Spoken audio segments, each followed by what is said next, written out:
Niya. Magagatas ako, inom daw siya gatas. Oh. Eh, siyempre wala pa akong buhay na mano, di ba dapat magbayad siya? Di ba, mahal? Tinawanan lang ako. Oh, bakit? Pag wala ka pang buhay na mano, tindahan, nagbabayad dapat. Wala pang nabili sa akin kanina eh. Di ba, no? Hindi mo siya nagbayad, di may utang siya ngayon, no? Paano? Bawas 50, bawasan mo ng 15. 35 na lang baon mo mamaya.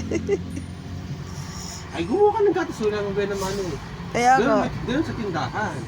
Kaya kailangan may buena mano muna bibili bago ka kumuha ng items na gusto mo kong. Kaya nga. Kasi pag ganun, buena mano mautang, baka puro utang ang bibili sa atin. Wala kang bibili, puro utang.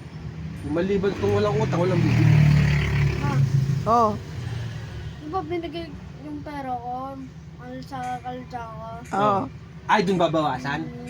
Dun babawas? May pera ba doon? Wala nang alakan siya kasi hindi na maganda mag-aalakan siya. Naku, malas nga. Naubusan tayo ng ano, Si pati. mama nagsabi nung araw, bawal mag-alakan siya pero pinatupad niya pa rin. Eh, alam niya nang hindi maganda alakan siya. Ginawa niya pa rin. Kaya, hirapan. Sabihin na naman, binayad mo ang salary. Oh, anong problema? Nasa to. Lutong ulam na